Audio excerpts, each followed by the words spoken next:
Hello, hello. Welcome to the podcast, All Around Music.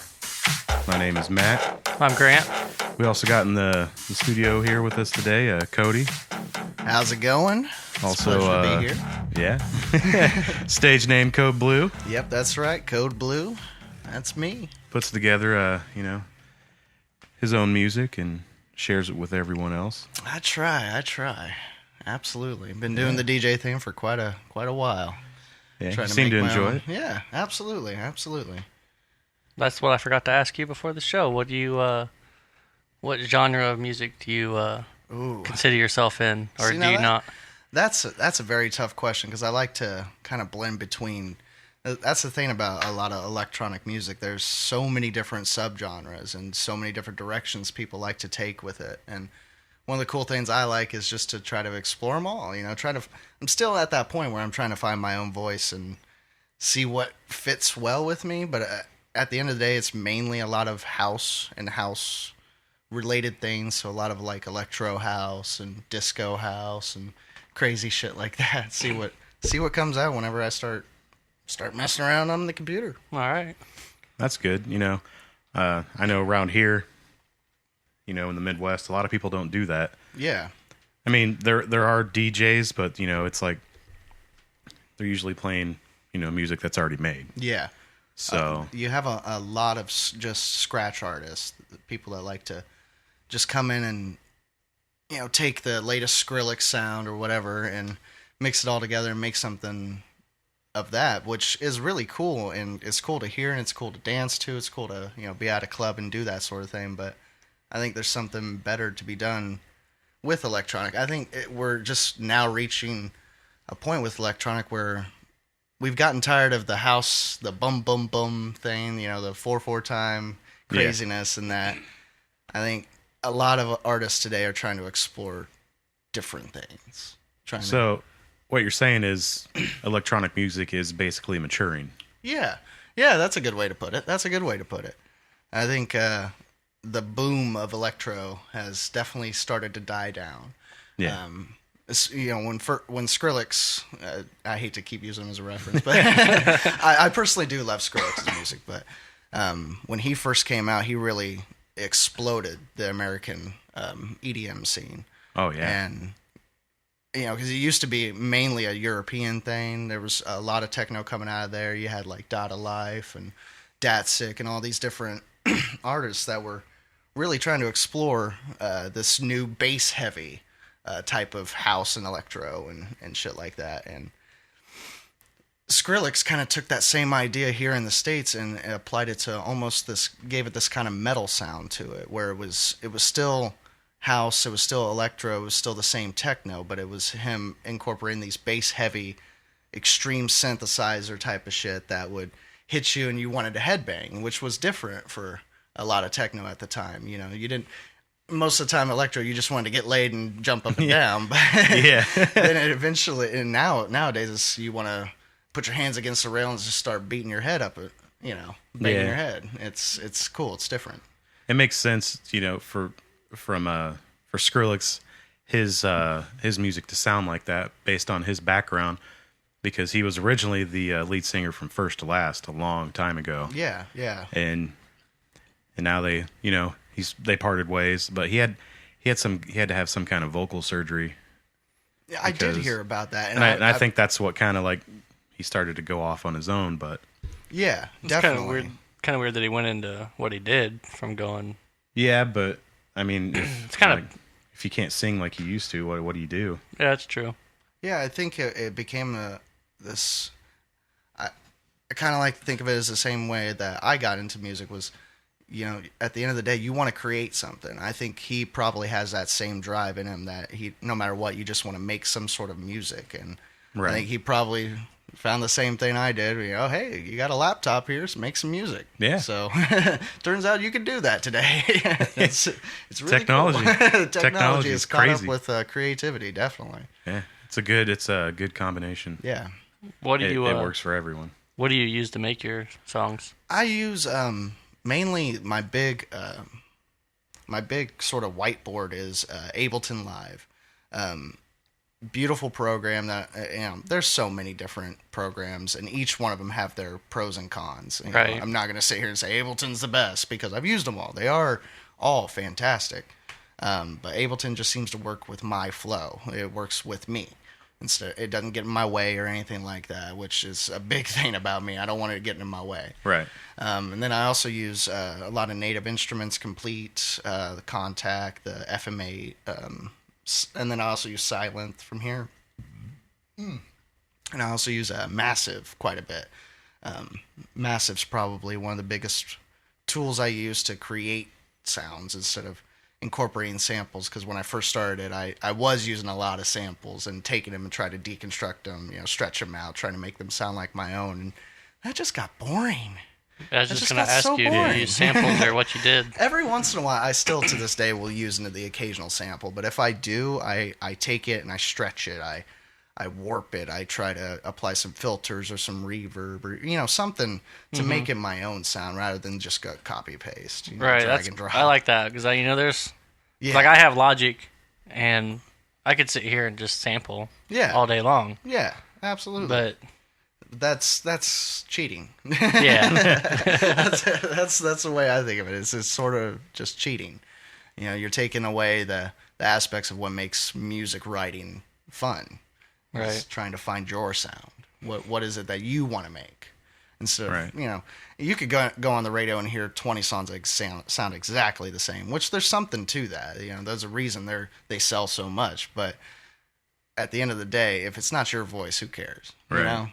That's the way I've always saw it. I am a little ashamed because I used to think, house music and Skrillex and stuff like that, or, I used to think it was the cheating music because it was just sampling. But now that you explain it, there's actually a whole lot more to it than, what I knew.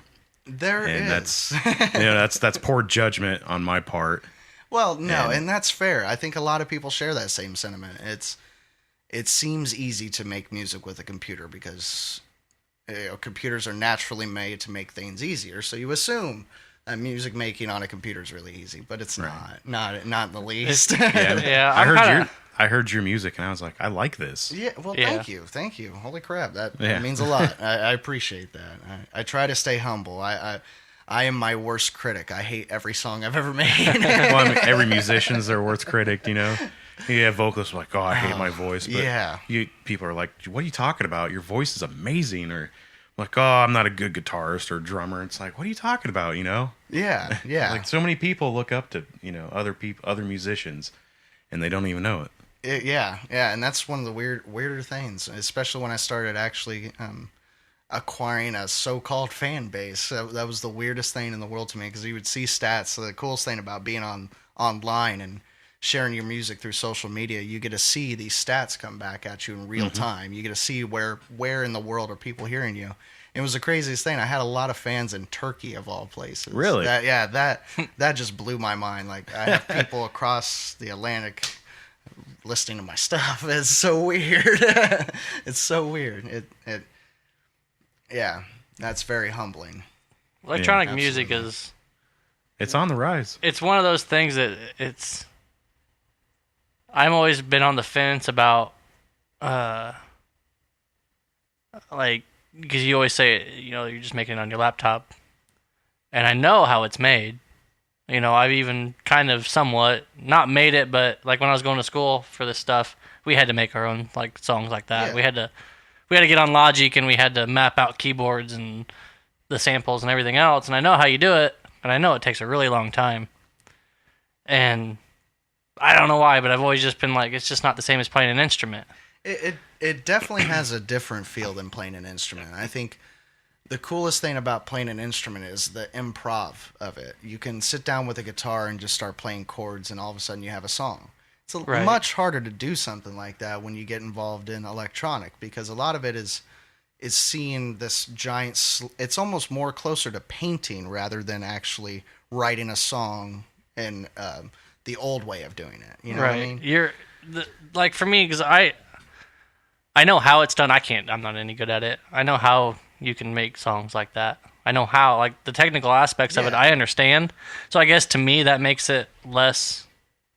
have less merit, I should... Not less merit, but less, like, wow, look what he just made. Right, yeah. Because, like, somebody taking a guitar and just, like, playing sweeps on it, like, holy crap, how did you do that? Like, I can't... How do you do that? You know what I mean? You get on the computer, I understand it, so I'm like, okay, well, I know how he did it. I totally but then I can't get on here and do it. Like, I can't make it. But... well, you could. I guess if I set long enough, I probably could. Yeah, and how much time do you have? Yeah, it comes with, no matter what kind of music it is, how much patience and time do you have? But when you think about electronic music, it could probably take longer to make than a normal song. Sometimes, and the biggest thing coming out with, like, if you're a guitarist or you're a drummer or you're a singer, 9 times out of 10 you have a band around you that you can bounce ideas off of. You're all that's what I mean. Like, you have, you know, when the guitarist comes in and does his part, and I mean, I guess maybe it still takes just as long to make the song, but not per individual, I guess. Right. You're looking at when you're an individual making a song, you're looking at the entire landscape of it rather than just perfecting your own part, which does lead to some weird things. You know, you don't have a melody that's as strong because I'm not a natural guitarist. Right. So, but you can hear my drums really well because I'm a drummer. So there's certain aspects that definitely come out. It's just the biggest thing biggest advice I could give anybody that wants to try something like this is learn as much as you can about music theory. Understand how songs are made. Understand why the top 40 hits on the radio are top 40 hits on the radio. There is a science behind it. There's a reason. Oh, yeah. Why all of that is why people love it. So it's 4-chord songs, 3-chord songs, those appeal to the ear. Simplicity. Yeah, keep it simple. And that's a big thing also when starting out electronic. You have a very big tendency of overcomplicating things. That would be me. Like, 'cause I would get on there and be like, oh, I'm going to throw in 50 tracks. There's going to be 12 different kinds of basses on this song. Exactly. And there's going to be 3 different drum beats going on at the same time. You'll have and you're like, oh, all this is going to be so cool because all this stuff's on. You listen to it and it's just like it's garbage coming out of your computer at you. When you're putting it together, it sounds amazing, but when you listen to it, it just sounds like... You're like, oh, all this stuff together, that's going to be badass. Yeah. It's just the worst thing you've ever heard. Yeah, you have to kind of slow yourself down when you're making something and take a deep breath and go, okay, this is what I want my melody to sound like. This is kind of the feeling I want out of this song. Okay, we're going to sit down and make just the verse part. Okay, well, with the verse part, what's that got to do? And you kind of have to break it down into small little goals instead of just trying to jump in and try to make a song from complete, because... anytime you do that, you're going to miss something. You're going to miss something. Easiest way, if you're trying to write a song, the song has to have a bass structure. Yes. It can't just be, this part of the song sounds like this, and this part of the song sounds like that. And that's how it is. I've done that, trying to make my own little things. Like, you're like, well, it can't be the same thing throughout. Yeah. So, like, I'll make, like, the first part, it'll be one thing, and it's like, well, it's got to be something different in it. So then, like, it just changes the middle of the song to a completely different song. Changes key and everything. It's probably not even the same time. It's just... if you listen to any of my earlier stuff, it all sounds like that. For a good, solid song, you gotta have... It's schizophrenic writing a song. It's gotta have structure. It's gotta have the support structure for the song, just like anything. Just like when you're building anything. I mean, it's not actually a physical building, but it's gotta have a base. Yeah, and I think the bass aspect of it, if Michael Jackson ever taught us anything, is that bass makes a song, because every one of his top 40 songs has got a strong... I mean, listen to Billie Jean. It's one of the best songs ever written. Just because that opening bass line is just so sick, and to this day you hear it and go, yeah, I'm into that. I mean, even if you listen, before he was just Michael Jackson, the Jackson 5. Yeah. His brother, always a strong bass line in every song. Yeah, and was it... and it's sad because nowadays, like, a lot of music is... It's got one of the coolest little bass lines. A lot of music, you can't even hear the bass at all. Yeah. the bass guitar at least. There's a lot of things wrong with a lot of new music. There is, but I mean, it works. It does. A lot of it does. I disagree. I mean, it's working. People listen to know. it, but it's not stuff I listen to. I'm not going to say it's awful because obviously it's not. People like it. I guess. And that's a big thing. You gotta come to that point when you're making music. You have to decide: are you making music that people want to hear, or are you making music that you want to hear? Yeah. Because if you're making music you want to hear, you can go off into a million directions. But if you're making music people want to hear, you have to follow some guidelines. Yeah, there's a big difference. Yeah, nobody likes minor chords, unless you're writing something sad. But if you're writing a top 40 hit, don't use minors. Yeah, it's all major chords. Major chords all day. All major chords, 4 chords. Yeah, 4 chords and make it happy. Come on now. I mean, look at all the major hit songs through the past 40 years. 4-chord bass song. And they're engineered that way. And there's nothing wrong with that. People like to dog on, Taylor Swifts of the world or the Kanye Wests of the world. They're all just making music and people enjoy it. I mean, at the end of the day, you can't knock somebody for enjoying a certain piece of music. Right. At least it's music. I knock on a lot of this stuff now because there's a lot of these artists don't write their music anymore. You're very right. That's where I have a problem. You have a lot of ghost producers, especially in the electronic scene. You'll get to be a big name, and you'll be the next like Avicii or a Hardwell, and have a top 40 song, and then all of a sudden, another group will come out and they sound pretty damn close to what you just released, and turns out you were using a ghost producer, and your name was the only thing you were selling. Mm-hmm. You were selling your persona. Or you'll see a lot of these DJs stand up there with these turntables, and they all look like models. You can't tell me that these are all just dudes in the basement that decided to go out and make music. That didn't work that way. No. Well, and it's not even, like, the pop stars now, I guess it's not now, always, most pop stars have always had this. Yeah, you have a good voice, but you're not writing the music. Mm-hmm. And that kind of, you should be able to have a good career off of your great singing voice. Mm-hmm. Don't get me wrong, that's something not everybody has. Right. But I don't know. Something just irks me about other writers. I don't know. I don't like it. It does feel disingenuous, definitely, especially when you've heard music that came straight from the heart. You've heard stuff that was... It's supposed to have feeling behind it. Yeah. That's what the beauty of music was. And you find out that just some guy wrote it. Yeah. And sold it.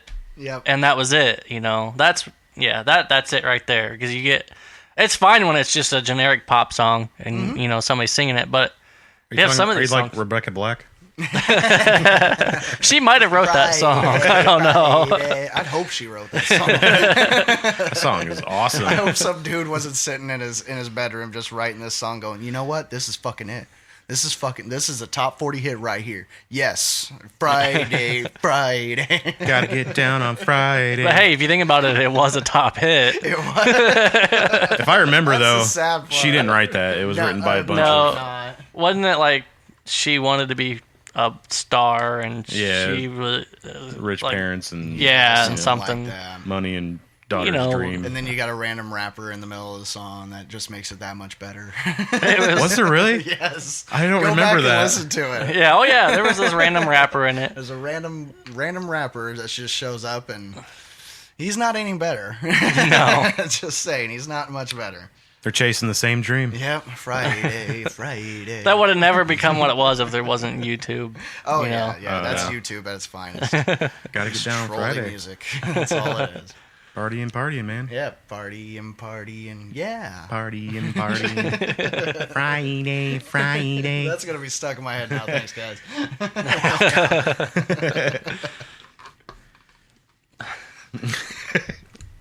But yeah, it's just something about having other people write all of your music. I guess it makes sense if you're, a huge star and...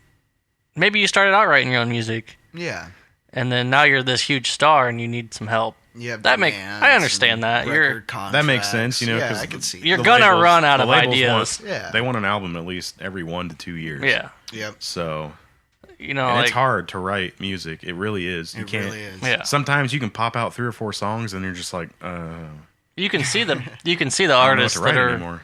that have probably written their own music. They don't release as much. Yeah, it's usually ends up being every 2.5 years. Yeah, but Especially bands like if you start getting more into the rock. I think a lot with pop and electronic, you have the ability to release songs at a much faster rate because you're doing almost the mixing and mastering all at the same time as you would be in an analog studio recording a rock band, because there's so much more fine tuning you have to do when you have just drums and guitars and electronic like music. It's already it's already perfect. a little The sound's already it's fairly where you want. Yeah.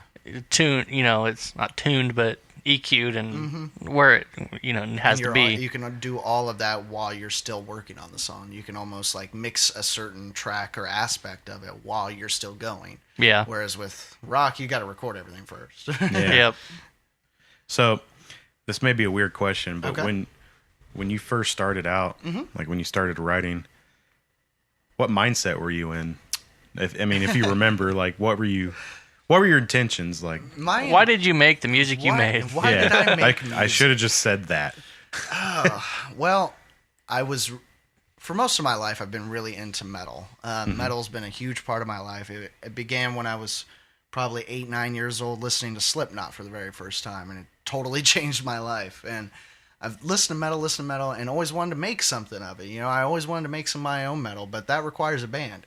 And I guess I don't work well with others. I don't know. No, I'm kidding. But then I just heard Skrillex and Deadmau5 and these different guys trying something different other than that boom, boom, boom, 4/4 time, basic techno. And it kind of gave me an idea that, like, okay, you can still be expressive with EDM just in a different way. And it sort of called to me like, hey, just give this a shot. Give this a shot.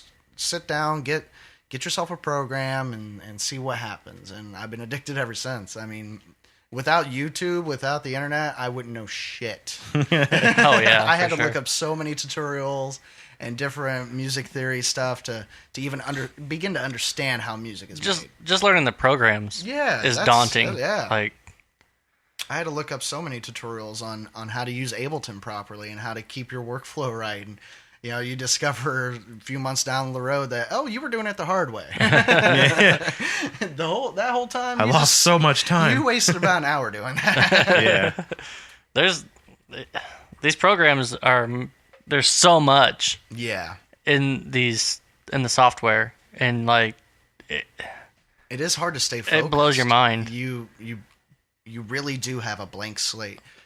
Any sort of sound you can imagine, you can make it. Literally, you can. Yeah. It's the craziest thing. You aren't limited by the guitar and what sort of pickup you have or what amp you're running it through, or that you have them all. You have all the amps ever made.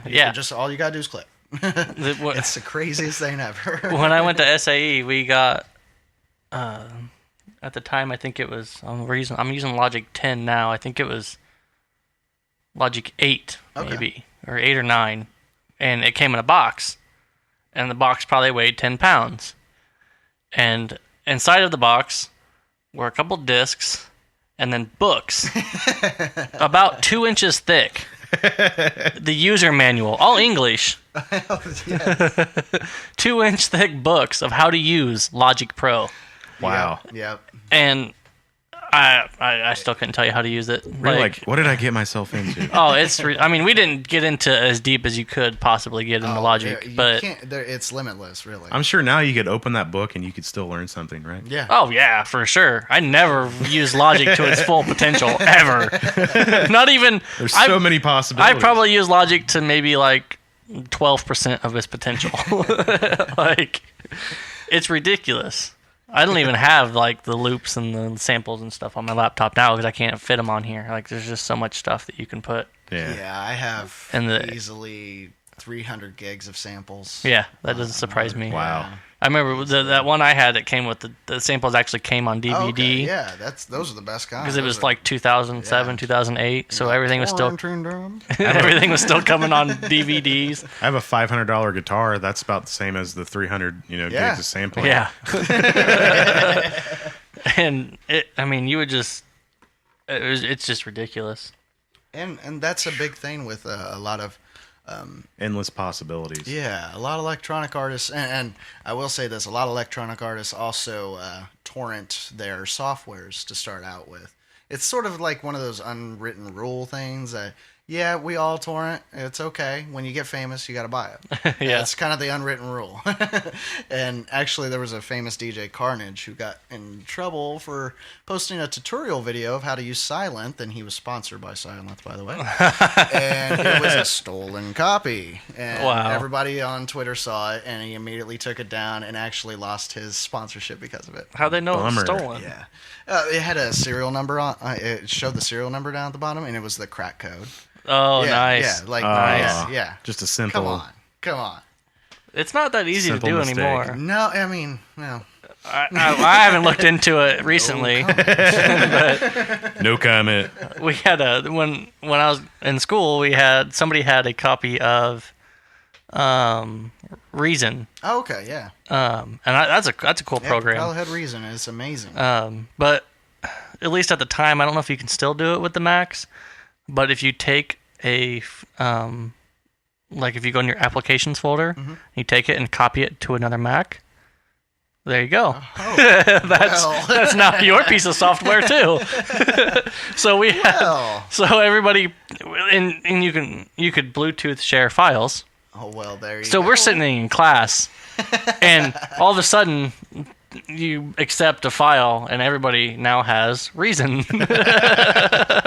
That's Yeah, we awesome. would just share it. We just shared it through the entire classroom, Nice. and everybody had a copy of Reason, full working version. Full unlocked version. Yeah. That's awesome.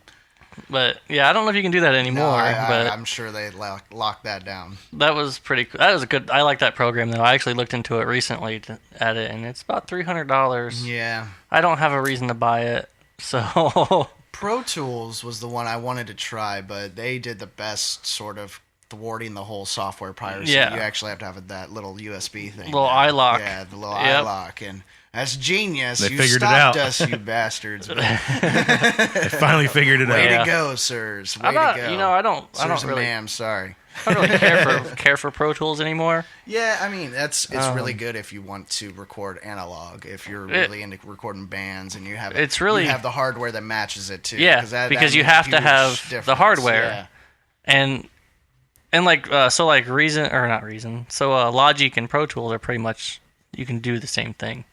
Yeah. Logic is just you can do just as much analog recording with Logic, but you don't have to have it doesn't have the hardware restrictions that Pro Tools has. Right. And now Pro Tools actually does this thing. I don't even think you actually purchase the software anymore. You pay for a yearly package Oh wow. or something. Last time I was looking on their website, it's like you pay per year to use the software. So they're trying to do like the Office thing, like Microsoft Yeah. Office tried to do. And that was like, I don't like that. Yeah, that just seems like a big middle finger to the consumer. You It know? is. Yeah. Especially to the little mom and pop guy sitting in Yeah, his basement. it's to the little man because Yeah. the studios they're gonna do it. It's the what do you call it? It's what everybody's using, so you have to use it. Yeah, yeah. So because somebody's gonna send you a file, and it's a Pro You better Tools have file, Pro Tools, yep. and you better use it. You have to use it. So Yeah. So, got another question. Okay, shoot. You got a new single out, correct? I do. And what's that? What's the new It's single called Take Me There. Take Me There. Take Me There, bitches. Yep, I actually started working on that about 2 years ago and kind of took a little break there for a while, you know, kind of figuring out stuff, whatever, you know, life and all that stuff. being an adult, Yeah, all that being stuff. adulting, you know, all that lame stuff. And then I finally opened up the old Ableton and fired that song back up and kind of finished it out because I was enjoying it at the time and I was basically done. And so I just did some final tweaking and released it. And I've heard a lot of good things. Honestly, it's been pretty nice. I enjoy it. Yeah, I enjoy hearing the critiques. I'm not gonna humbling. lie, I'm not into electronic music. Yeah, But- you don't have to be. It was good. Well, thank you. I listened to it and I liked it. Thank you. So, You know, It's very welcoming. It really is. Yeah, well, thank you. Yeah. I didn't turn it on. I'm like, oh, this is stupid. He just like, You just push 9 buttons and just Buttons and who cared? no, I liked it. You know, it's, yeah, and it seems that you have a pretty good following going on. Thank you. Yeah. SoundCloud is a hell of a place. SoundCloud confuses the shit. It's confusing. Yeah, like They've earlier, I dumbed couldn't it even find the down. pause button. Oh, like 3 years ago, it was so much better than it is now, and they've just been really trying their hardest to become a Spotify clone. Really? And it's just, they've started knocking people off and taking songs down for copyrights that were the actual artists putting their own stuff on there. And it's just like serious. Like, I haven't dealt with that, but I've heard a lot of stories going, like top DJs doing that, get their stuff pulled down. That's ridiculous. It's crazy. It just seems like they're trying their best to try to come up with some scheme to either make you watch a lot more ads or pay this monthly service. And I used to pay it because it gave you more time to upload songs, so I could have an entire album on there without having to hear warnings or whatever. But I haven't paid it in a while because I'm kind of pissed off at them. But their following in the community on there is bar none. There's some amazing people on there, and I amassed up to like a 2,200 following, which is insanity to me. I would have never guessed 2,200 people would want to hear anything I made, but it turns out that they do. It's crazy. It's crazy. And beyond that, you don't know how far it spreads. Yeah, because they could be telling people like, "Hey, telling man, their friends, check out they tell two CodeBlue," friends, and they tell two friends, yeah, and it it's just multiplies. Weird. It's just weird. I never would have thought I could turn a hobby into something people wanted to listen to. And that's the coolest thing in the world to me. I don't care if I ever make a dime off this. I'm just having fun. Right. I'm just having fun. And a lot of people just want to make music to have fun. They don't really, they don't want to care about the money aspect. And, if that comes in the future, why not? But I just don't. It's also this thing where I don't feel like I've come to the point where my music is solid enough to earn dollars off of. Because I could still turn on the radio and hear... that's damn near a perfect song. There's so few flaws in it. If I turn on one of my own songs, I hear nothing but flaws. So because you're constantly critiquing. I'm my own worst critic too. Yeah, every musician. Yep, definitely. You'll hear it be like, I shouldn't have done that there. I should have done the original idea. Yeah, yeah. And then you go back and you're like, no, this is good. And it's just back and forth all the time. Even if you go back, even if 30 years from now and you go back and listen to that, you'd be like, yeah, I should have done something different. There. Yeah. You're always going to think that.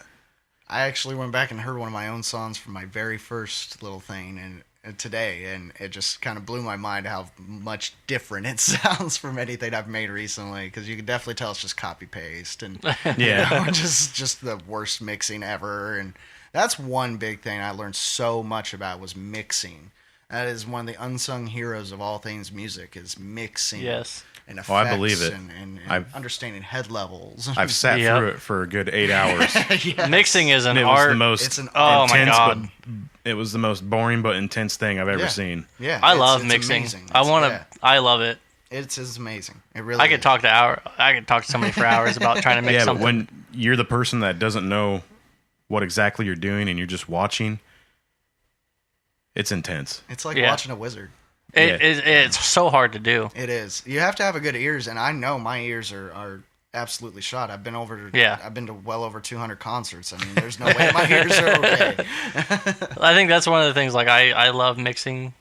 Like I would love to like just have people send me stuff to mix. Yeah. But I have terrible hearing, so I don't even do it. Like I'm not gonna even bother trying. I've worked on a few things of other people's, and unless you want everything all mids. Yeah, all mids, all day, 2-channel, nothing. See, I'm over here laughing like I know what you're talking about, but just staring. In my head, it's just Spanish. I'm gonna boost the 1K all the way up, and that's all you're gonna get because that's all I can hear.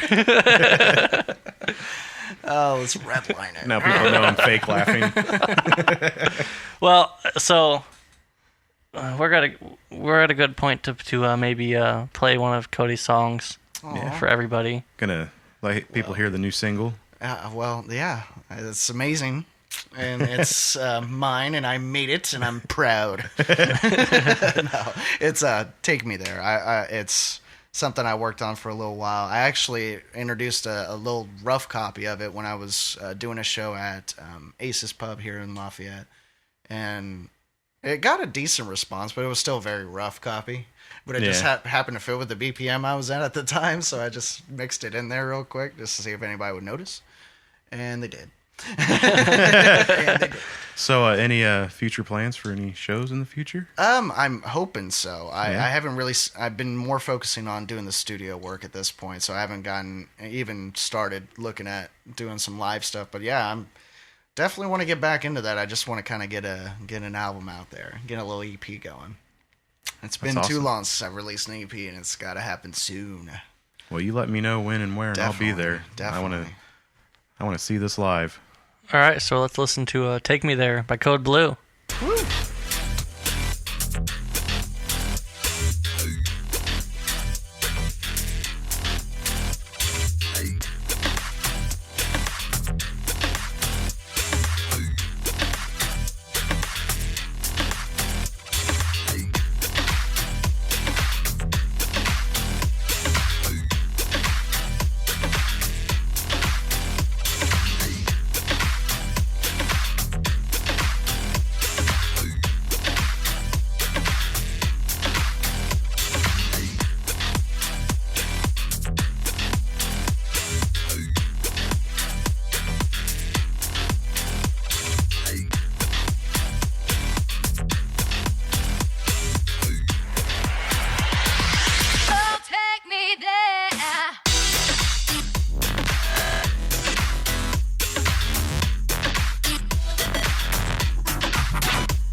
All right, that was Take Me There by Code Blue. Yay!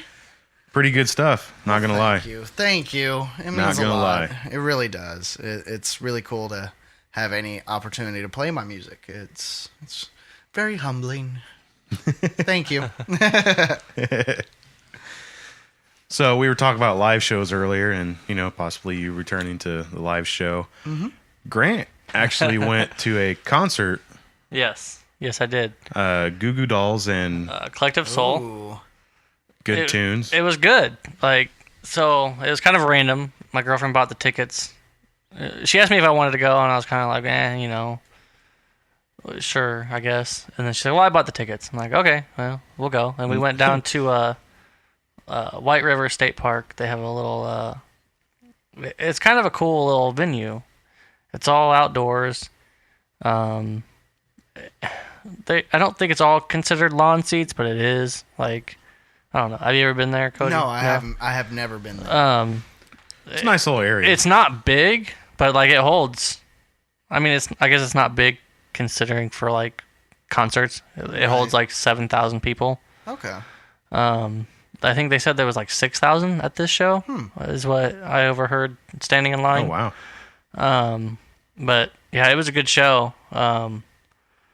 There was a band called Tribal Soul that opened.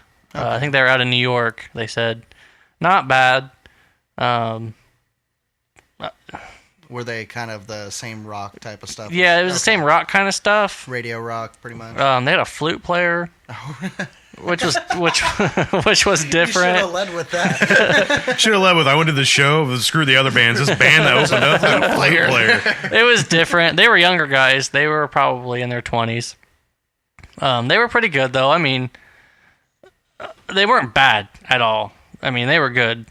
And then Collective Soul played second. And I'd have to say Collective Soul, to me, was the better show. Yeah, I was going to say Collective Soul opened up for Goo Goo Dolls. Yeah, I knew more of the Collective Soul music. Yeah. And it kind of almost seemed like the crowd might have too, Okay. to a point. And I'm thinking maybe Goo Goo Dolls was headlining because they had a new album coming out, I'm pretty sure. Yeah, that's probably why. Plus they have the name, I think they have a new song out now that's kind of popular. I'm not sure. I haven't heard any of the new stuff. I know, back in the 90s, Goo Goo Dolls did have a lot of hits. They were, yeah. It seemed like every single they put out, it was a hit. Mm-hmm. Mm-hmm. I thought I knew more Goo Goo Doll songs than I did. Or maybe they weren't playing them. I don't know. Might have just been trying to promote their new album or Yeah. something to that effect. Because Collective Soul, I knew more than half of the songs that they played. And they had a couple, they said they had some new stuff they were doing too. That'd be cool. Yeah, I'd still listen to Collective Soul's new stuff. Yeah. But all around, it was a really good show. Great sound. They were all great, fun. Yeah, and bands it to was an go see. outside venue, so if it sounds good, that's... Yeah. I've never been there. I would love to see a show there, Yeah, I especially mean, if it sounds good. I went there before. I mean, we'd see Incubus and Deftones, but Wow. unfortunately it got rained out. Yeah. But when they were playing, it sounded really good. Yeah, it's a really good And we were venue. sitting all the way in the back, so there's going to be a bunch of Yeah. reverb, Yeah, so were we. We were actually sitting... like at the top of the hill. Yeah, kinda. we actually... it's funny because we were actually some of the first people in. We got there real early, thinking that we'd get... man. So we got there real early. I thought we'll get there early because there's a parking lot at the park. Okay. In the front, there's a parking lot. I thought, man, we'll get there early and we'll be able to park right there. And it won't be a big issue. Well, we get there and they got the parking lot blocked off. There's multiple events going on. White River also has the museums, has the Children's Museum, has another museum, There's another a convention center there, too. There's all kinds of there's something going on. And so we get there, and obviously you can't park right there. And we ended up having to pay $20 to park in the parking garage. Yeah. I wasn't very happy about that. Wow. But we did get in line early, which was good because we got in line. There was probably 30 people in front of us, and the line was just massive behind us. I'm sure. And so we got in there, and we were, the first 100 people in or whatever, and we ended up getting good seats up top of the hill. They give you lawn chairs to sit on. That was the thing I liked. Even if you paid They're for really short lawn yeah. chairs. Yeah, oh man, we took our own lawn chairs because we didn't know if because on their website it says they have lawn chairs available until they run out. Is the way they made it sound on the website. Okay. So we thought, man, I don't want to get there and not get a lawn chair. So we took like these I don't like the one I'm sitting in. You can't see it, but ones, yeah, the little cloth ones. But this thing's considered too tall. Oh wow! But they do. You can check them for free, and then they give you a chair and whatnot, whatever. But so it's like a coat check for chairs. yeah, So basically, just and don't coolers, bring your own chair Yeah, don't bring your own chair or cooler. because Yeah. it's going to be too Oh, big. and they took coolers away too. Yeah, you're not supposed to bring coolers in. Of I don't course not, think. Yeah, probably not. I think you can bring in. I think it said like water bottles Yeah. of a certain size, and that had to be sealed and whatnot. So I could Yeah, sneak in vodka. Nope. But anyways, It was a great show. And you know what? I was surprised. The crowd. There was actually younger people there attending. Really? Huh? Yeah, I and figured like it would be that's a awesome. ton of soccer moms. there was. It was majority of the people there were older, Okay, like 30s and up. right. And even like I was actually kind of surprised. A lot of the people that were in, like even like wearing the shirts and stuff, were older people that I would have never thought were like Goo Goo Doll and Collective Soul fans and stuff. And I like, know my dad is a big Collective Soul fan. Really? Yeah. well, your dad's like, Yeah, my dad. Yeah. your dad's has My a dad's band a and rocker. yeah, Too, right? Yeah. He's in a local country band. really. They I thought he had a rock band. Oh, he did. He did for a while. He's been in several bands, but right now his big one. Well, he's actually in two right now, but he's in a country band where it's called Mason Creek, and I've I've seen heard of them. them. I've seen them. I didn't know your dad was in that. Yeah, he's the bass player. Yeah, Okay. and they do basically all the radio country that people love, and people eat that really? stuff. Oh, yeah. up. Yeah. Oh my lord! I saw him Yeah, at the they do. Hideaway Their one crowds are time. huge. Yeah, That's good. That's yeah, awesome. Yeah, he's doing really well. And then his other band he just started was 1980 something, where they do nothing but 80s covers. Nice. What? Yeah, That's That is awesome. awesome. It's really cool. Hollow notes. Hollow notes. Yeah, stuff like that. It's all the cheesiest 80s you can think of. That would be awesome. They need to I'm do sorry, that I just one. love Hollow Yeah, Notes. Hollow Notes is amazing. They are. It's good stuff. They really are. But yeah, there was I was surprised the amount of younger people there. And actually, like I just like the two girls sitting next to me were in college. Huh. Like they came to this concert. They go to Purdue. I saw they were sitting right next to me, and they're like, "Oh, we go to Purdue," and Small world, right? they were singing like Goo Goo Dolls songs. Like I didn't know them. I didn't know the songs. They were singing some of the songs of the Goo Goo Dolls. Like they were up dancing around singing all these songs, and I thought, you're like maybe 21 and you know all this stuff. Like that's Shouldn't crazy. You be into like Taylor Swift or something. Yeah, Swift. It really Swiftie. kind of blew my mind that kids are, you know, I guess it doesn't really blow my mind. I guess I just don't know. I didn't know Goo Goo Dolls were still doing Yeah, that they were still a thing. relevant to Yeah, to relevant. younger That's a good word. to the False younger good generation. segue. Relevant, yeah. Because when you go to shows, you know, sometimes you run into, you meet some interesting people. Mm-hmm. But also you meet some really nice, cool people, you Yeah. know. Like, Yeah. kind of talk to him for a little bit, but that wasn't the case for Grant. Oh yes. To the left were the college girls singing and dancing to the Goo Goo Dolls songs, whatever, you know, that's what they're there for. To the right, where they were nice, they were really nice. Okay, don't get me wrong, they were really nice people. You know it's good when they lead with that. But they They were really nice. just a little drunk, though. They right? were very drunk. And they reminded me of people I know, which they were a couple of them were doppelgangers to people I know, and it really kind of made me kind of mess with them a little bit. Two of them were a couple. They were married. I think it was their 2-year anniversary. They were coming to this concert, and That's a pretty good celebration. and the wife, she was a real big fan of the Goo Goo Dolls, and she wasn't drunk the whole time. Like she was. So she was a fan of Goo Goo Dolls, but the other guy was a fan of getting drunk. Yeah. I'm just here to get drunk. And that was obvious. Like, these two guys were broing out hard next to me. The single guy, he was 42 years old, And he was actually the couple was younger. They were probably in their early 30s. He was, I don't know. I didn't find out how they knew each other. They were friends. And you're more fascinated with the drunk single guy.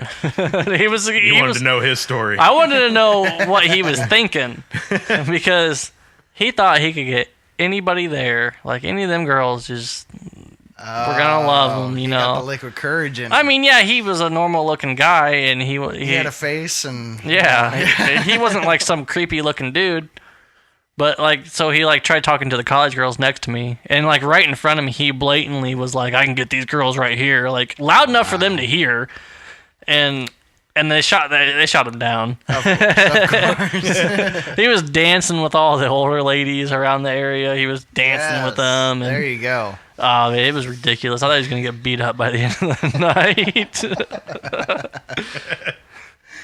Oh, that's awesome. Yeah, it was a good concert. I enjoy going to any concert, really. Yeah, it doesn't matter who's playing. I've seen Nickelback live, and make a lot of jokes about Nickelback. I can make plenty myself, and Nickelback's music is trash, but their live show wasn't bad. It wasn't bad. They brought it. Does it sound good? It did. Okay, it did sound good. They had a T-shirt gun. Oh what? Man, they had what? They had a T-shirt gun. Of course, Nickelback had a T-shirt gun. It's almost like they embraced that identity. Did the T-shirt say, laughable. "Please don't hate us"? Love me, please. Love me gently. Oh, it wasn't bad. They came out with like halfway through their show and sat down with acoustic guitars and started covers. Just really? Covers of like Black Sabbath and random shit on acoustic of all things. So basically, they were like, "We don't suck." Yeah, we don't suck. Just please love us. Please, we'll play all the songs you like. I imagine they're good. They're good musicians. I'm sure they're good people, but it's just. They're Nickelback. Right. It's stripper music. It really is. It's like Def Leppard back in the 80s. Yes. They were this quintessential stripper music, and somebody had to fill that hole. Yeah. Nickelback, ladies and gentlemen. Nickelback's like, we'll do it. You never hear anything. You never hear anything bad about them, doing bad things or being assholes. They're just a bunch of Canadian dudes trying to rock out. I forgot they were Canadian. I'm one of those people that... When I get to a live show, I enjoy it. I don't really care to go to live music that much. I don't know why. I think it's the crowds of people. Oh, okay. Yeah. I don't know. I think that's what it is. Assholes, yeah. I had fun at this last one. And I normally always, I can't say that I've had a bad time at a concert. Right. I don't know. I just don't go to them. You ever been to an Anthrax concert? No. No, I have not. I thought I was going to have a bad time. It was a blast. Really? I'm sure was. There's nothing wrong with Anthrax and Lamb of God. Interesting. Lamb of God. Lamb of God was really good live. They are really good live. They are. That dude's voice is amazing. It's like spot the on. album. Yeah. Yeah, it's nuts. I did not expect that. Yeah. They played all the good ones, and they delivered. In high school, I went and saw Hawthorne Heights live. How many people died there? No, okay. So emo. How many people were bleeding all over? What it really was I had a car, and these girls wanted to go see Hawthorne Heights. Oh. No. I got nothing. I got nothing out of it. Oh, nothing. But it was actually a really good show. You didn't even look at your dick. You or did nothing. get something. Not even a little You bit. did get something out of it though. Oh.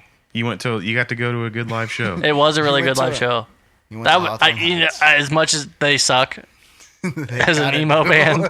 They kind of do. Yeah, but you were what? How old were you then? 17 maybe. Yeah, that was probably one of the coolest things at your time in your life. It was great because I'm going to admit it. I liked Hawthorne Heights when I was in high school. We all did. We all did. But I said I didn't, but I did. They actually had a really good live show. Sounded great. So there's that. Thrice was now that amazing live. That's I'd still go see Thrice. That was like if I die and you can pick your heaven, it's that night. That night, just on repeat. On repeat. Wow. That was amazing. I fanboyed out the whole entire time. Yeah. Just screaming the songs out. I was just wasted. Is that the best concert you've been to? Yes. Probably? Yeah. Yes. The Thrice. By far. I haven't been to a lot of concerts either, so. Yeah. Yeah. Damn. Even if I go to like every concert feel ever, like I think got that'll be left my out of favorite. something. Well, I mean, I'm going to another concert here next month. Yes. Going to go see August Burns Red Ooh, that sounds tasty. down in Indianapolis at the Old National Center, which is one of my favorite venues. That is a I great love venue. that theater. I've been there It's so many good. times, and so good. there's so many different rooms. Yeah. I think I've been in all I've of them. seen but Marilyn Manson in there. Really? I bet that was amazing. awesome. That was It probably was that was probably in the Egyptian room, right? Yep, in the Egyptian room where. Yeah, the Egyptian room. No, he was in the theater part. Oh, where they really? Actually had and he played with Oh damn it! It was like Godhead. I think they were called Godhead. Godsmack? No, it wasn't. That would have been interesting, but no, it wasn't Godsmack. Godslap? Godsmackaroo? What? No, I think it was Godhead. Honestly, but they were like Wait, Godhead? Godhead. Oh, I haven't heard them. Head. I thought you said something else. No, Good head. Godhead. good Godhead. Yeah, it was actually really interesting. I remember seeing the drummer. He had black light paint all over his body, and so anytime the black lights would shine, you would see the skeleton just playing the drums. He had, Weird. like a whole Not skeleton. gonna lie, that's pretty cool. It was pretty interesting. sick. It was pretty sick. And Marilyn Manson's keyboardist would always have his keyboard sitting on something weird. So, like, one time when I saw him, he had it on a swing. So he would swing it around the whole time. And one time it was on a giant spring. So he would, like, fall over it and, try to move around with it. It was really That seems cool. like a very That's inefficient insane. way to play the Yeah, keys. it was definitely. I don't think think he he would've was gotten- actually playing anything, but it was really cool was to just see. for the show. Yeah. So, speaking of live music, who is somebody that you wish you would have seen in their prime? But I'm not talking like back like in the 70s or 60s, like bands that you grew up on that you wish you would have seen in their prime. So like high school. Oh, okay. bands. Okay. High school band, like maybe through Right. the 90s, our generation of music that you haven't seen live. That I have that not you've seen missed. live. Yeah. Oh shit. Tool. Tool? Tool. Okay. That's probably the one for me. I got to see Nine Inch Nails live. I have to. And I went to Lollapalooza the year I turned 21. Oh, I'm jelly. So yeah, jelly. it was Nine Inch Nails headlined, Yeah. but like Kanye was there, Flogging Molly was there, Wow. Gnarls Barkley was there. Wow. It was amazing. I bet that was. That was insane. Yeah, it was saw- awesome. Probably one of the best festivals I've been to. Yeah, I mean Lollapalooza. Be able to say you've seen that. That's really cool. Yeah, all four of That's them really at the same cool. place. Yeah. Wow. Yeah. I saw Nine Inch Nails up in Chicago at the Allstate Arena. They were playing there with Queens of the Stone Age. It was really cool. Yeah. And you wouldn't expect it, but Nine Inch Nails, holy shit, Right. that was probably like number 2 on my list for best shows I've seen. Nice. Trent knows how to bring it. Yeah. Yeah. He don't mess around. Plus, I went with a guy for the record, that's that's like my favorite band that was of all like a time. huge Nine Inch Nails fan. So it was I'm just a huge. like I worked with him, and I never saw that side of him until we went to a Nine Inch Nails concert, and I was like, That was one of the coolest things about going and seeing Nine Inch Nails up in Chicago was all the people you met were equally as diehard into Yeah. them as you were. It's like, yeah, we're here to see them. I've seen like 17 concerts they've been in, and yeah, I'm really, really, really tight to see them. They're like, oh my god, they know the whole schedule of the band and everything. yeah, I think this is what he's gonna play. He's gonna play it in this order. This song might last a little longer. They're like, Total fan. they're like, what do you think? You're like, this is my first time. Yeah, I've never seen him, and I just got into him here recently. I just like music. Just here for the show, you know. I'm just here to get drunk. The coolest part about that venue is you could smoke in there back in the day. It was really cool. You could smoke yeah. cigarettes, and nobody said shit. And it was Yeah. an enclosed building, and nobody cared. Yeah. So, I guess, well, for me, it would be Blink-182. I've never seen them live. Yeah. But Yeah, that would trying be cool. kind of getting into another thing, who would you not see live now that you used to love? Oh, I wow. Ooh, that I have not seen live. That you would not want to see live? like a like band that. that you liked, but Like you, now, like a band that you really liked, but now it's like now you don't that even want to. Now you don't like them. You don't want to see their music anymore, and like Avenged Sevenfold. Rise okay, Against. okay, yeah. That's I used to my love answer. Rise Against, but like here recently, I can't It's stand all them pop. anymore. It's Yeah. all radio friendly. I wanted to see him live so bad. Almost had the chance to, almost went, and then I didn't, and just I can't stand him anymore. Even like Like their new stuff ruined the old stuff Yeah. to where I just can't listen to them at all. Yeah. Ever since Avenged Sevenfold stopped screaming and M Shadows became a little bitch, Radio. they're radio friendly. I mean, Yeah. ever since their self-titled album, it's just been nothing but trash. And I have seen them live. They were one of the headliners for Ozfest one year, and it was mediocre at best. You could tell Really? they were all really, really on drugs. Like Oh, they were really? so pale. That's terrible. They looked so pale and unhealthy and just sweating balls up there. See, And it was that just ruins it. man, you need to slow down on that coke because that's what it Wow. looked like to me. That's what it looked You like. think somebody the reason, you know why he stopped screaming, right? I heard it. He ripped his vocal cords or something like so that. he can't scream at all anymore. Wow. Well, when I saw him live and they first started, he was screaming. And that's what kind of pissed me off. It's like, oh, you won't scream on the album is what you mean. Yeah. Yeah. I was See, a little perturbed. from what I read, it hurt he my heart a couldn't- little bit, you know? he had Just that- like a knife He had right that there. vocal cord surgery, and like he wasn't allowed. He couldn't scream anymore because it would tear again. Well, he had and then they did a cover of Pantera Walk, and yeah, he was screaming. Huh. Yeah, all right. yeah. They didn't. How'd they do on it? I mean, it was Avenged Sevenfold covering Pantera's Walk. How do you think it was? Not great. Not even It close. wasn't. The only saving grace is they had the lead singer of. Do you remember Bleeding Through? Mm-hmm. That lead singer, man. he had such good pipes, and he came out and started singing with him, and that dude killed it. He fixed that dude it. sounded exactly like Philip Anselmo from Pantera. Wow. Like, it was insane. But M Shadows just sounded like M Shadows trying really hard to do Pantera. That's. But the band was insane. Like that drummer that passed away, that dude was insane. He was an animal. He was Oh, yeah. an animal. Yeah, And a lot of people didn't like him. yeah, but he had a certain style to him that was just he had so much technicality that came. And it wasn't like It was really cool. It wasn't just like people that like listened to him like, oh, I don't like him. It was always drummers that didn't like him. That's haters. Yeah, and they'd be like, oh, he sucks. I'm like, The fuck he does. I'm like, man. how are you as I can't even play their songs on Rock Band. How- Are you kidding me? as you Fuck rock. you're telling me that you as a drummer saying that another drummer that is actually amazing sucks. Yeah, that's like saying Geddy Lee sucks or Geddy Lee. Neil Peart. Wow, Neil Peart. Wow, I just fucked up so bad. I got you. you were I right know there. what you're talking Or about. saying like Joey Jordison. I don't even like. or something I know you're like not. I know that. you don't mean it, but I don't even like hearing that. Yeah, So, I've seen Rush too, and that was that was 3 hours of them just blowing That was- every band out of the Yeah. water, just showing you I how forgot. music's supposed to be. I did see Kansas here locally. That was a good show. I bet Did you go to that? No, I didn't. They I played bet at that was good. the Taste downtown. That's Steve right. Canoe. I remember hearing they were going to be down. It was really good.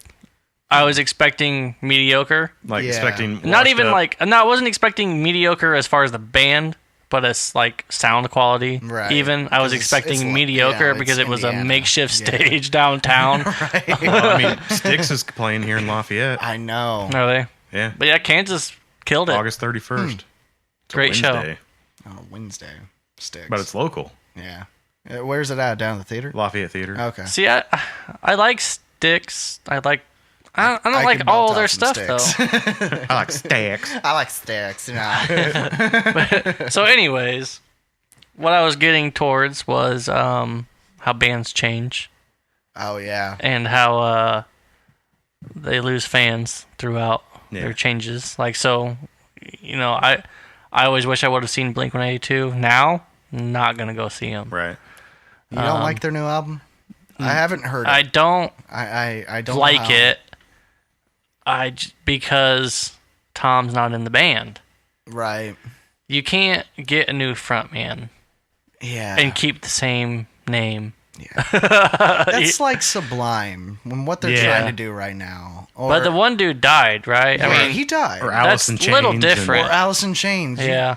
Alice in Chains. Which is I mean, he's worse. actually he's not too bad, but It's not bad, but the problem is they found a guy who sounds exactly like Lane Staley. Yeah. And it's like, man, if you're going to take a band and turn it into a different direction, don't find a guy that sounds exactly like him. Exactly. Who's going to get up there and sing the same songs in the same demeanor, but doesn't mean them in the same way, you know? Yeah. Yeah. That irks me. Yeah. I'm So with like, you on that. if I went and saw Blink, would they sing the old stuff? And is he going to take Tom's place singing those old songs? Yeah. You can't not do gonna that. Be the same. You just can't do it. He's also playing the guitar, so you can't. the guitar is not. It's gonna not be going to be exactly the same. You can't. It's dead to me. He's going to be same. He's going to be playing the same. He'll play the same notes. He'll play the same notes, progressions, but it won't be. It's not the same. Won't have the Exactly. same. And you took a 3-piece band, and you replaced one person in it, and it's done. Yeah, I mean, it's a third of the band. it's Just gone. gone. And it's the front. It was the main. Tom was the main front man of the band. They killed it. It just makes me so mad. Yeah. It makes me so mad. I'm with you on that too. Because I wanted to see him live, and then I was like, Tom's not in the band? I never went and saw him live. I never really had the opportunity. And this year, a while ago. they're coming to Indy this year, this fall. And I thought about going. I thought about it real hard. And I thought, no, it's going to make me mad. Yeah. I'm going to be the guy in the back of the crowd with my finger up. Arms crossed, Just mad, just mean mugging. Be tweeting Tom DeLonge. You sucks. What are you doing? Where's Tom? Was it his decision to not be a part of the band? He was kind of. He's grown up. So, I mean, you got to respect that. Yeah. I think there was maybe bad blood. I think maybe he's just being a weirdo. I don't really know. Okay.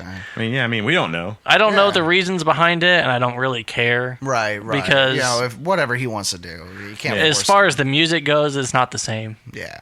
And they shouldn't have even tried to make Blink 182 without him. That's just they silly. shouldn't have. That's silly. They could have just called it Plus 44. Yeah. Because it wasn't that Mark and that was. Travis. Yeah. Why didn't they just keep doing that? I forgot about that band. Holy crap. Not that I liked that either, but yeah, it wasn't that good. I was kind of over Blink 182 when they started doing Feeling This. Yeah, I wasn't a big fan of that. I still think my favorite song from them was First Date.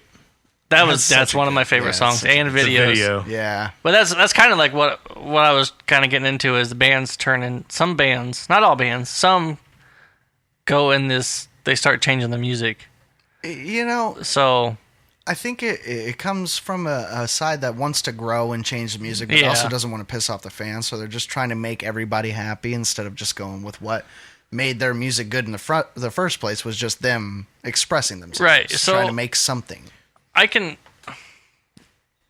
my favorite band. Blink-182 is my favorite band. So I can kind of get into it and say like how I feel about their music over the years. I first started listening to them Enema of the State. But I do like. I think that's when a lot of people really got into it. Well, I was like in middle school maybe. Yeah. And that was a big album for them, and that's when I started listening to them. But I liked the albums before that. Of course, yeah. And I like all the albums up until the self-titled album, which it has some good songs, but I think that's the last one that I bought from them. No, I did buy Neighborhoods after that. Didn't like it. I think I threw it away. And I don't think I've heard a single song. You're just driving. I couldn't name it and throw it out your window. I'm pretty sure I've done that a lot of times. But I'm tired of listening to this. I can't name any of the songs off that album, but I know I bought it. I don't know what I did with it. But yeah, so they're one of those bands that I grew up with. I loved the music. I loved the attitude and the whole persona that they gave off. Like the whole you call it pop punk. That's I guess they're considered pop punk. They're not punk like the It's the not older traditional Sex Pistols. Punk, they're not like punk by any means. Yeah, they're a pop punk band. Right. But they had the whole skater kid and all that persona and like the more modern. Yeah. Punk. I loved their music and I loved their videos and I loved the whole videos used to be that's so good. Yeah, so good. They were fun. They had hilarious. It was crazy. It was hilarious. And then the self-titled album came out and it was kind of like the Feeling This, I think, was the video that was like real emo. Yeah, it was. And Feeling This. Yeah, and yeah. I'm feeling this. I feel like they were trying to tap into the emo demographic. I don't really know. But keep the punk feel at the same time. I guess. Emo punk. You can't take the SoCal out of Tom DeLonge. They should have called it two Punkamo. songs mixed together because it had this feeling this, and then it would just it was like two songs mixed together. It just wasn't really great. Really weird. They just You know the story behind that song, though, right? Oh, there's a story. I did not know the story. This is up, going to boys explain and a girls. lot too. Okay. Mark and Tom, they started writing this album. This was their first single. This is why feeling this is completely different from every song on the rest of that album. Yeah. Because they both are like, we're going to write this song together, but they both went into separate rooms. And they started writing, like the lyrics aspect. Okay. So that's why it's like... It feels like two separate songs. It's literally two separate really songs into one. Oh, okay. Okay. Well, then I don't hate it as much. But I still don't like it as a whole. I still don't. Right. Like it. Well, no, I don't like the whole vibe of the album because they took from their fun, going out, partying, pranking, craziness of all of their old... wrists need to be cut. And, Yeah. Well, it just... Miss you. You watch the... all the Small Things video. You watch... I can't remember the name of the song right now, but it's What's the my age video again? where they drop a Miata from a crane Oh. into the ground. Oh, man. I can't even remember that. I cannot remember the name of that song. Rock Show, maybe? Might have been. Was it Rock that Show. one? Yeah. Yeah, I think you're right. Oh, I think you're forgot right. about that. Yeah. And they... That was a good. That was a good that tune. was that was a decent good song, yeah. It was a good video. It Yeah. was a good song. And then you had... Well, Anthem First Part 2 Date was good. Anthem Yeah. Part 2 was great. First Date was a great song. Yeah. Hilarious video. It was all about just having fun. Mm-hmm. All their music... Silly, Yeah. punky. The music was fun. always having Take Off fun. Your Pants and Jacket was Yeah. probably my favorite album by They them. had one song on Take Off Your Pants and Jacket that I can think of that was more serious, and that was Stay Together for the Kids. Yeah. Yeah. That was a more serious song. Yeah, it's okay. But to it was mix still in. rock. I don't know, Yeah. man. Mother's Day was pretty serious. No. But then they did the self-titled album, and it wasn't fun. Yeah. Right. It just wasn't fun. Yeah. Yeah. They lost me there. I think they lost a lot of people there. I still loved them. They I do will have a still- damn good live album. That was a really good live album. Was it? Yeah. The Mark, one Tom, they and put- Travis show. Yeah. That was the Take Off Your Pants and Jacket tour, I think. Yeah. Because it was that album. Yeah. That is an amazing album. The live show. The live show was an It is awesome hilarious. show. It was so good. That's the whole reason I've ever wanted to see them live, is because of that album. It was so good. It was so good. hilarious. But then they just... Really good quality. I too. don't know what they did. What happened? I mean, yeah, they all grew up, and they're probably like in their 40s Yeah, now. they I gotta be mean, 40, pushing 50 by this point. You know, sorry. This is a good topic because you're talking about a band that, when they first started, they had the immaturity. they were Doing what they they were wanted. probably like 19 when Yeah, I they mean, started they were or just, something. they were just you know? doing what they wanted to play, having fun. But then they developed into this mature band. This multi-million dollar. This multi-million mature dollar business. Mature But it's business. just not- We got to be mature. We got to, But that's not what their And- persona was. Right. All It's of not what those made people years, fall in love with them. they spent years and years being the party fun Yeah. rock band. That's originally not what they intended. Right, No one right. does, Right. You start off playing music for fun and Of because course, you of enjoy course. music. You play music because you feel it, Yeah. Yeah. and Yeah. you want to play it. You're like, that song, I like that song. I want to do that. I want Yeah, to make I want- songs like that make people feel. Yeah, I want somebody to understand the voice that I got on Yeah. inside of my head that only I can hear, but I want know. you to kind of get where I'm coming from. That's how it starts. That's the essence of music. But that was something I kind of wanted to talk about because, you have bands that put out 10 or 12 albums Yeah. and you see the change, like the progression to where sometimes it gets better, sometimes it gets worse. Yeah. Some bands have done it very well. I'm not going to say that And- they got worse in the sense of quality. The studio quality is Studio quality is great. yeah. of course. They're making good songs, and like they were topping the charts with this new album. Yeah, the new album did hit the charts. And I'm sure like kids now like it. I don't like it because it's not the not what Blink. you It's not like. the band that I grew up on. right. Right. They're not doing a bad job in the sense of making music. They're making good music. It's just not the music that I want from them, I guess. Right, of course. It's always interesting though, just to see where it was then and then where it is now. I'm sure kids, if they listen to like kids that love their new album, Yeah. listen to Cheshire Cat or Dude Ranch, would They'd hate probably it. hate it. Yeah, They would hate it. My favorite song from Blink-182 is Carousel. It's I like the love first that song they ever wrote. Love that song. Kids now would probably hate that song. Yeah. Yeah. That's such a good song. But I love that song. So, it's maybe I'm too old. Maybe I'm too old for Blink-182. Maybe. Maybe. Maybe you're not. I think that's know. the problem with fandom. You expect certain things out of these bands that have, helped you grow and helped you, say the right thing at the right time, and, Or it just the wrong clicks with thing. you, In my case with Blink-182. It's something that helps you, and you relate to it in a certain way that almost makes it so deeply personal. When they make an album that doesn't fit that personality that you expect from it, it's almost like, motherfucker, You take it doing? personal. Yeah, Yeah. you. What are you You doing? kind of get to the point where you expect that, I had the same you're thing expecting with- the album, and sometimes you hear that album and you're like, man, this is so good. It you kind of feel like they almost wrote it for Yeah, for Yeah. you. yeah.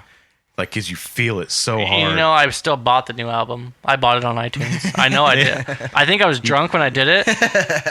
I pre-ordered it. I think I was with you. I didn't know I had this. Yeah, I think I pre-ordered it because I wanted to hear what it sounded like. Right. So I'm gonna buy. I'm gonna keep buying their albums. I don't care. I'm gonna buy them. I'll Right. buy every Nine Inch Nails album But they ever make, even though the new I'm not album was gonna tell you to that listen to it. good.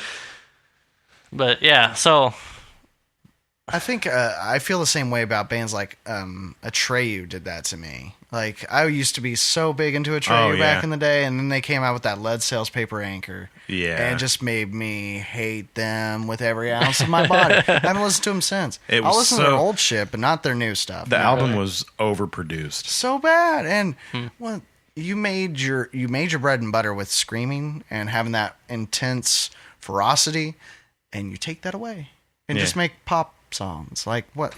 yeah, that'd make me mad. That drives me I haven't nuts. listened to the new. I've only ever kept It's listening to pretty their older poppy. stuff. Yeah, it's pretty popular. I'm not gonna listen to the new stuff. No. You just stick with the curse and Okay. and I know. I'm sure Matt has a lot to say about Thrice, how they've changed over the years. Oh yeah, But they've done it. As far as we're concerned, they've done it so. they've done a eloquently. great job Yeah. at it. I mean, their front man Dustin Kinsrew is just. This is coming from a guy that that's like a super fan, but it's also coming from the perspective of you just got to realize that.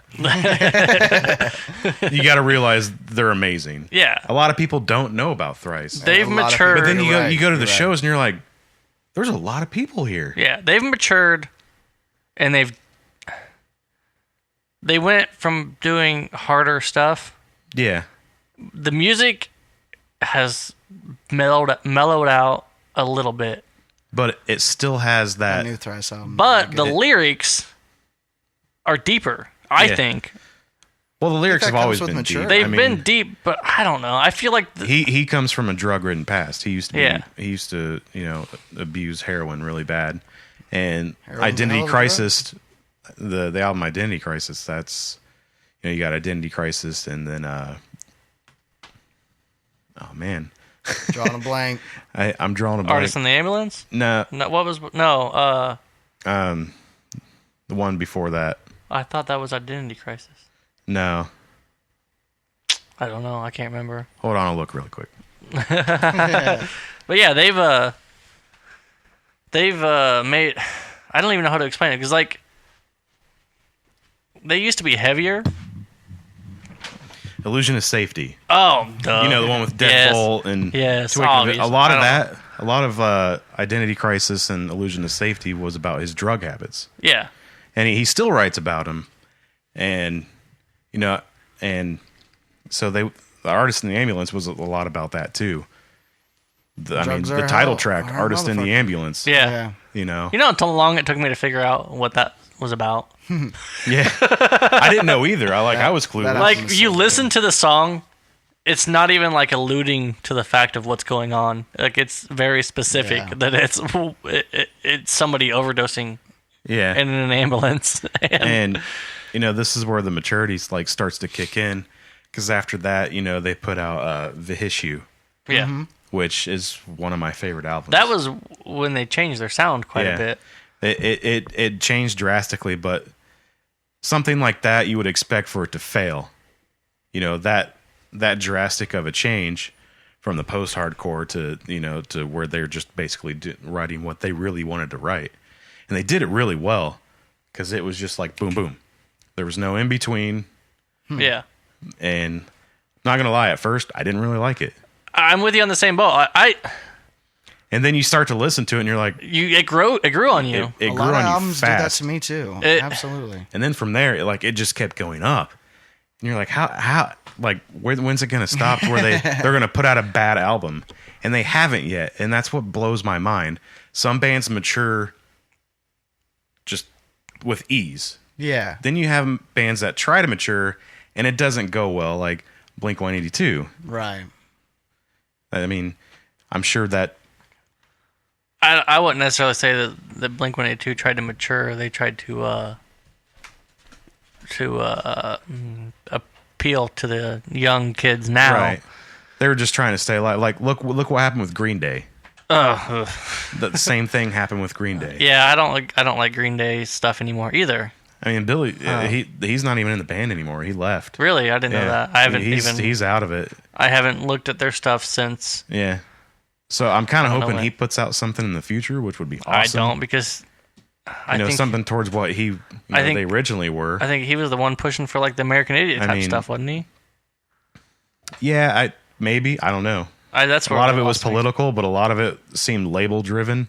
Oh, okay. I don't know. I liked. Look at the Offspring. They were great. Now they're kind of like getting to, it's like more radio friendly. I liked one of their songs they put out not too long ago. It was decent. But not gonna lie, Thrice. They did it. I don't. It really just has a lot to say with their ability to write good music. Yeah. I mean, it's a risk. I mean, every album's a risk. You don't know how people are going to react. Thrice, no matter who you are, I would almost say that, honestly, Thrice's new music is... I don't want to say it's radio friendly. I don't want to say it's better than their old stuff, but in a sense... I think it keeps getting better.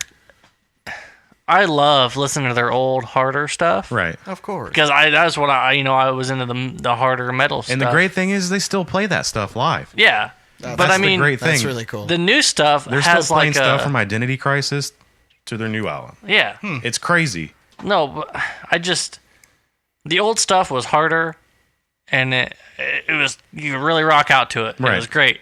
The new stuff, they matured, and they grew up, and they're not doing the heavy stuff, but the quality of music is there. Like, you can feel it when you listen to their music. You can feel what they felt. There's still a heavy aspect to it. It has feeling. Yeah. I guess what I'm trying to say is it has feeling to it.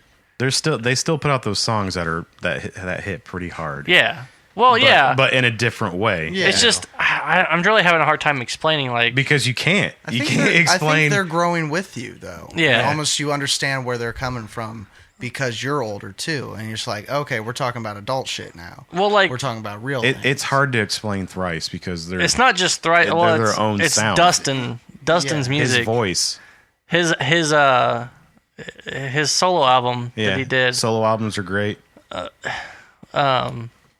I can't remember the name of it. The one with Pistol on it. What's the name of the album? Where was it? I can't remember. Please Come Home. Please Come Home. That album, that's just Dustin. Yeah. As a solo album. He was writing that stuff a long time, like when. But when you listen to him and you listen to their music, you can tell that there's emotion behind it. It's not like they didn't just write the music to sell albums. I think he would have released that music and it would have bombed, and he would have still gone out and played it to whoever wanted to hear it, because it meant something, and anybody that wanted to hear it, he would play it for them. Yeah. Like that's how I feel about them. Like that's how I feel about him as a musician. He's a pretty cool guy. I had the opportunity to meet him when he came to Indy, and Was that awesome? yeah, Did it blow your mind? like when I got to meet him, I totally had a fanboy meltdown. I'm sure. Yeah, Did you cry? I wanted to. Okay. I was gonna say, I'd have been told that's one of the few passes you get for crying. Just his stage presence without the other members of Thrice was amazing. Huh. Like you're watching him and you feel like you're just watching a giant, you know? You feel like Right. you feel like you're looking up because he's like it's just the stage presence is great. Great voices. You're never going to find a voice like his. I hope that he becomes one of the great musicians I think he will. of our generation. I know they don't have a huge. They're becoming more popular. Yeah, they become more their popular. song Black Honey has been playing on local radio, which heard I heard it on the radio, a few months ago, and I was like, "What?" Yeah, because that's the first time I've ever heard them on on the radio locally, anyways. But it might end up being one of those things where they always remain niche, but they have a secure spot with their fans. I have such a deep fan base. Yeah, they do have. That's almost better than becoming like ultra famous. Yeah, they have a when your huge fans fan base. worship you like They have more Right. fans that That's- you thought. Like when you go to these shows, Yeah. you're like, Of they course, sell out of shows course, a yeah. lot, and you walk in, you're like, there's a lot of people here. You kind of feel like And you're like there's one like big only a family. small people that Yeah. know about them. You kind of feel like just that You go to blessed there. small group of fans. A little bit of reunion, like Yeah. a family reunion type thing. It's But like, you yeah, run into here's people my and like you just start brothers. talking. I'm That's- home now. That's the great thing about I you do go to like concert. that. There's You a connect lot- with people that you don't even know, Yeah. and it's awesome. I do like when you have bands like that or musicians like Dustin that they have songs that speak to people. It might not be a big group of people, but then you get together and you go to their shows, and everybody knows their songs. Everybody's there. Everybody's what like when Vibing we on went the and same saw wavelength you are. Thrice. It was Yeah, we drove 5 hours. we to go drove see 'em. 5 hours to go see him. It was, And- $9 beer night, but whatever. It was worth it. It was worth every second, every penny that I spent on that show because I was fanning out hard. I knew all the songs, We had a great seat. and not only did I know all the songs meant something to me. Yeah. Right. That's why we do this podcast. That's why we love music. It means Have something. either of you cried at a show? I'm gonna cry right now. I about cried at City in Color. Really? Yeah, That would have been cool. it was amazing. I have videos on my laptop. I think I teared up a little bit when I saw Nine Inch Nails. A little bit. Yeah. And then there was another one. Damn it, I was right there. See, I went and saw Thrice was my best show, but I've never gone to I haven't been to that many shows. Like, We need to change that. yeah, That's what I'm working on. Festivals. Blink 182 ruined it, and I don't really know what to do now. I used to go to Warped Tour, but it's not. Yeah, the same. you can't go to Warped Tour. That's for Warped young. Tour I look at was the lineup okay. every year, and I'm like, I don't know. I don't any know of half these of bands. these who. Like, yeah, it's for the younger crowd, and that's totally okay. Yeah, But there's plenty of festivals. Like Warped Tour is great if you're. Yeah, if you're 19, it's Yeah. amazing. If you're 19 and like almost passing out every 3 Yeah, minutes, it's yeah. fine. Yeah, if you're It's cheap. totally down to get in the circle pit, then absolutely, you're gonna have a great time. I had a great time when we went to See, Warped when Tour. we would go, we were going to see bands like Under Oath and Every Time I Die and Remember when- Thursday and remember when we Stretch went- Armstrong Protest the and Hero, Bring Me the Horizon, From Autumn to Ashes and What Devil Wears Prada. was that? Every Time I Die that came into the diner. What? You hung out with that every time I died? No, not that I remember. we I was went. gonna We went to say we something. went to a Warped Tour, and then after we left, we all went to like a Waffle House or something, and one of those bands came in, but I can't remember who it was. I don't remember that.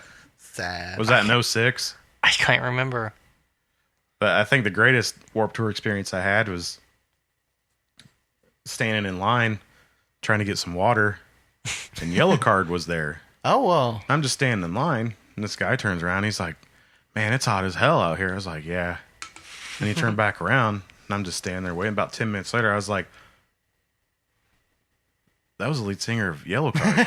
You know, I was like, never, "Why didn't I say anything?" I'm never gonna forget Here locally, there were some bands playing, and the University Church used to do shows Oh, yeah. in their basement. Okay. And I went with Brent. I think Was that when they played with Still Remains? no, it was nobody. Brent, and then they weren't playing, but him or somebody was taking the PA system down there. I can't remember who all was playing, but I went with them because somebody's PA system we were using, and Brent was taking it down there and setting it up and running it. And Boys Like Girls was playing. Okay. Oh, really? Huh. It was before they were big. Okay. So this guy walks up to us. Me and Brent are sitting at the table. We're just hanging out and waiting for the show to get over with because we didn't really give a shit. And this guy walks up and goes, "I'm so and so from Boys Like Girls," and shaking our hands and stuff. I'm like, "Yeah, okay, whatever. Fuck off. Play your stupid show." and then like 2 months later, I'm watching MTV, and it's like, "Boys Like Girls, new album, blah blah blah blah blah," and I'm like, "Are you kidding me? Like, are you kidding?" I just shook this dude's hand in a basement of a church here in town. Huh. And 2 months later, now he's all over everything. MTV and got this big album out and everything else. Yeah, that's how it goes. It's crazy. Wow. Yeah, it's crazy to see what people take into and what people get a hold of and go, okay, this is the new thing. This is what everybody's going to like right now. You know, like Boys Like Girls and shit like that. I don't really like their music. How did that but become a big deal? There's 20 bands that sound exactly like that, and they picked that one. People like the radio-friendly songs, I guess. Yeah, what makes the 3 minute and 26-second songs? Yep. Yeah. What makes that band get picked out over the other bands that are still doing 3 minute 26 songs? You know, it's weird. I always wondered how that worked. It's hard to write a 3 minute and 26-second song. It kind of is. The craziest thing, most of my songs are 4 minutes and 20 seconds, and that's not on purpose. That's not on purpose. Uh-huh. It just happens to be that way. Uh-huh. Well, I think this was a pretty good episode. Yeah, I had a lot of fun, guys. This was. I appreciate really you. good. Ask me back anytime. I'll gladly. Yes. We'll probably have you on more than once. Well, I appreciate Definitely. it. I had a lot of fun. Definitely. Yeah. Thanks for coming by. All right. Well, thanks for listening. Yeah, thanks for listening to All Around Music Podcast.